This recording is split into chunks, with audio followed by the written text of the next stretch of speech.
Yo, what's up dude? Ketemu lagi dan kita di sini masih di segmen Sekelebat Info, di mana nanti di sini kalian bisa dapetin info terbaru dan terpanas tentunya guys. Oke, hari ini di tanggal 8 di bulan November ya. Dan seperti biasa, tidak bisa-bisanya guys, kita selalu ingatkan buat teman-teman semua untuk selalu mematuhi protokol kesehatan dimanapun kalian berada. Apalagi di keramaian ya, karena di luar sana banyak sekali virus-virus dan juga penyakit yang mengancam kesehatan kita guys. Oke, kita langsung aja melihat bagaimana update dari global crypto market cap. Seperti yang terlihat ya, dari data coin market cap di sini menunjukkan adanya kenaikan tipis banget di 0,4% ya. Dan tentu saja ini adalah efek kontribusi dari Bitcoin dan juga teman-teman ngerumpinya di sini guys. Kalau kita lihat ya, untuk Bitcoin dalam waktu 24 jam mengalami kenaikan meskipun tipis di 0,85%. Kemudian untuk Ethereum bisa dibilang sideways ya, meskipun merah di 0,8%. Kemudian untuk BNB juga sama, turun di 2,3% ya, lumayan. Begitu juga dengan XRP turun di 2,14% guys. Untuk Solana masih menunjukkan kenaikannya ya, di mana hari ini naik di 4,6% ya, cukup lumayan. Dan kalau kita lihat di sini ya, untuk perkembangan ataupun perubahan yang terjadi dari altcoin tampaknya lebih banyak yang hijau dan rata-rata perubahannya antara 0 sampai 1% aja ya. Kemudian selanjutnya kalau kita lihat bagaimana perubahan yang terjadi ya dari pergerakan harga Bitcoin itu sendiri, terlihat di sini untuk time frame daily-nya. Terlihat di sini guys, kemarin untuk close candle-nya memang hijau dan sempat kemarin itu mencoba untuk retest di harga 36.000 tapi tidak bisa menembusnya ya. Dan untuk hari ini menunjukkan adanya penurunan guys. Dan kalau saja pola ini terus, maka indikasi untuk terbentuknya suatu pola yang biasa disebut sebagai compression ya, ini bisa saja terjadi. Dan jika ada info yang mungkin berpotensi buruk, maka turunnya bisa tajam banget guys ya. Tapi kalau untuk info yang positif, mungkin naiknya juga akan tajam banget. Oke, jadi kita akan update lagi nanti ya, jadi kalian tetap stay tune aja terus. Oke, selanjutnya kita langsung saja menuju ke informasi yang pertama ya guys. Kita lihat dari harian The Block, diinformasikan bahwa di sini ya, untuk penerbit stablecoin USDC yaitu Circle ini akan mempertimbangkan untuk melakukan IPO guys pada tahun 2024. Nah, ini menarik ya. Jadi Circle sebagai penerbit stablecoin USDC dengan kapitalisasi pasarnya lebih dari 24 miliar dolar sedang mempertimbangkan untuk melakukan penawaran umum perdana pada tahun 2024. Ini menurut berita dari Bloomberg. Perusahaan telah berbicara dengan penasihat tentang kompetensi IPO. Bloomberg melaporkan mengutip dari sumber anonim.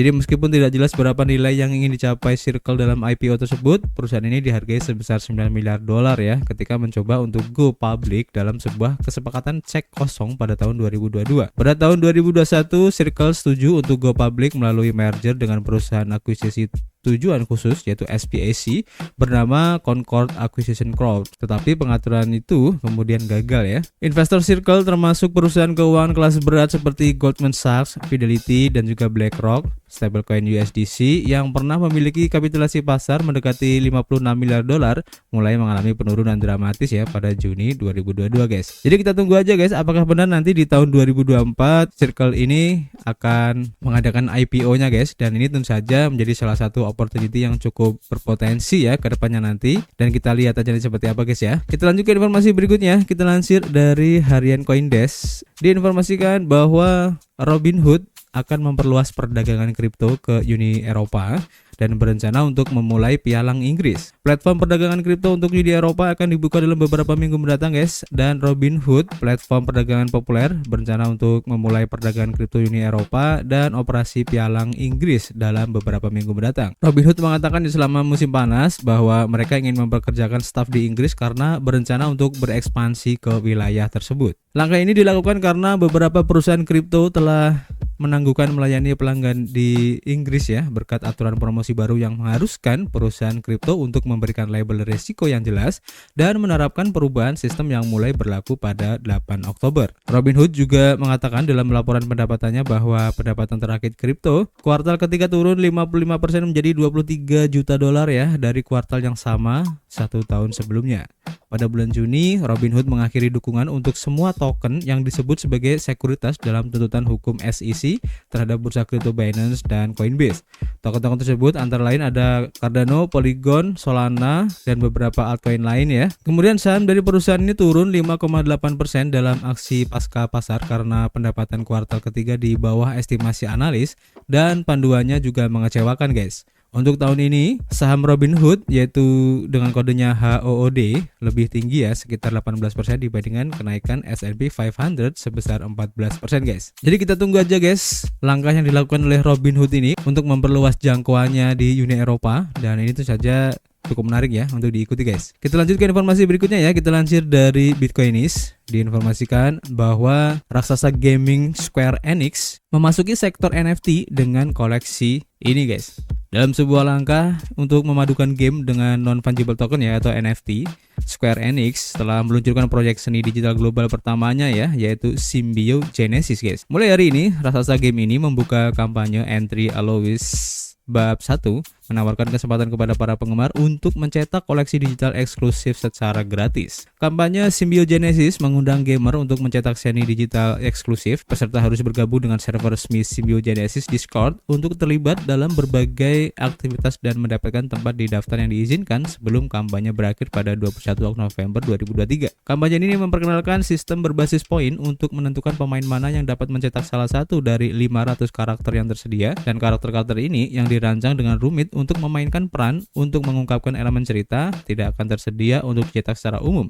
Sebagai gantinya, daftar yang diizinkan menawarkan kesempatan eksklusif untuk mengklaimnya. Strategi Square Enix untuk memperdalam keterlibatan penggemar termasuk aktivitas berbasis kinerja di Discord, di mana para pemain dapat memperoleh poin untuk masuk ke dalam allowance chapter berikutnya, dan perburuan harta karun yang memberikan hadiah berupa peninggalan digital yang dapat dikonversi ke dalam poin kampanye. Untuk pencetakan ada 3 fase ya. Fase pemangku kepentingan, yaitu memungkinkan mereka yang terlibat erat dengan Symbiogenesis untuk mendapatkan akses awal. Fase prioritas untuk pemain peringkat teratas, memberikan kesempatan kepada pemain dengan skor tertinggi dan peserta yang dipilih secara acak dari kumpulan yang lebih luas untuk mencetak karakter tanpa biaya. Fase terakhir terbuka untuk semua peserta kampanye tanpa batasan jumlah karakter per dompet, sehingga meningkatkan kesempatan bagi banyak orang untuk berpartisipasi. Square Enix menggabungkan game dengan blockchain dalam strategi koleksi ya, di mana Symbiogenesis akan memulai debutnya pada bulan Desember 2023, mendukung rantai Ethereum dan Polygon, dan dapat diakses melalui dompet Google Chrome dan MetaMask. Ini akan tersedia dalam bahasa Inggris dan Jepang, mengakomodasi audiens yang luas. Inisiatif ini mencerminkan pendekatan inovatif Square Enix terhadap game dan seni digital ya, di mana Square Enix ini telah membangun warisan waralaba yang sukses seperti Final Fantasy dan juga Dragon Quest. Dengan proyek ini, Square Enix tidak hanya memperluas konten hiburannya, tetapi juga kehadirannya di dunia koleksi digital yang sedang berkembang ini guys. Seperti yang dilaporkan oleh Bitcoinis ya, Square Enix telah membuat poros strategis untuk berinvestasi secara agresif dalam hiburan blockchain, seperti dinyatakan oleh Presiden perusahaan Yosuke Matsuda pada awal tahun 2023. Eksekutif tersebut mengumumkan niatnya kepada publik melalui surat kepada para pemegang saham perusahaan guys. Nah ini menarik guys ya, kalau kita lihat ya perkembangan dari game sekarang, tampaknya mau nggak mau ya, suatu saat nanti kayaknya bakal terintegrasi dengan blockchain, dan kita tunggu aja kira-kira brand-brand developer game besar lain yang mana lagi yang akan mengintegrasikan gamenya guys di dunia blockchain, dan ini cukup menarik untuk diikuti juga. Oke, kita akan update lagi nanti, dan kita ke informasi terakhir ya, kita lansir dari Cointelegraph. Dan diinformasikan di sini guys bahwa YouTube ini sedang menguji coba AI eksperimental yang dapat mengobrol dengan Anda tentang apa yang Anda tonton guys. Nah ini cukup menarik juga ya untuk intermezzo. Jadi Google juga sedang menguji sebuah alat yang akan membantu kreator mengelola kolom komentar mereka, di mana Google sedang menguji sepasang sistem kecerdasan buatan atau AI eksperimental untuk para kreator dan penonton di platform berbagi video YouTube. Eksperimen pertama menurut sebuah postingan di YouTube Help melibatkan AI yang mengatur bagian komentar yang besar dari video berdurasi panjang ke dalam tema-tema yang mudah dicerna. Alat ini akan memungkinkan pembuat konten untuk mengatur bagian komentar mereka berdasarkan topik, menyoroti komentar tertentu, dan bahkan menghapus komentar yang terkait dengan topik tertentu. Eksperimen ini saat ini sedang aktif ya, dan berjalan pada sejumlah kecil video dalam bahasa Inggris yang memiliki kolom komentar yang besar. Pelanggan YouTube Premium dapat memilih untuk ikut serta sebagai bagian dari program fitur eksperimental YouTube. Sementara itu, yang kedua tampak sedikit lebih ambisius. Ia hadir dalam bentuk chatbot AI generatif yang tampaknya mirip dengan Bard milik Google atau ChatGPT milik OpenAI yang bertujuan untuk berinteraksi dengan pemirsa saat mereka menonton video. Chatbot juga dapat meningkatkan interaktivitas seperti membuat kuis untuk pengguna yang menonton video akademik tertentu. Eksperimen ini saat ini aktif untuk sejumlah kecil orang di sebagian video, dan menurut YouTube akan ditunjukkan secara lebih luas dalam beberapa minggu mendatang untuk pelanggan premium di Amerika Serikat pada platform Android. Tidak disebutkan ya apakah fitur-fitur ini direncanakan untuk implementasi aplikasi skala luas dan YouTube tampak cepat menawarkan peringatan standar. Meskipun banyak pengguna YouTube yang mungkin menyambut baik fitur-fitur ini ya, perlu dicatat bahwa hanya ada sedikit pengujian publik dalam hal sistem AI yang berinteraksi dengan masyarakat umum dan konten video atau audio dalam skala besar. Akan menarik untuk melihat bagaimana YouTube menavigasi output yang terkadang tidak terduga yang dihasilkan oleh sistem AI generatif. Ini menarik juga ya, apalagi kita sebagai pengguna YouTube yang masif ya. Ini cukup keren dan kita tunggu kira-kira seperti apa guys implementasinya, dan ini cukup membuat kita penasaran aja ya. Oke, jadi cukup ya untuk informasi hari ini. Nanti kita akan update lagi jika ada informasi yang cukup menarik. Dan seperti biasa guys, kita masih menunggu kritik dan saran kalian di kolom komentar. Nanti kita bisa ngobrol banyak di dalamnya. Dan tentu saja guys, kita akan ketemu lagi di informasi berikutnya. Peace.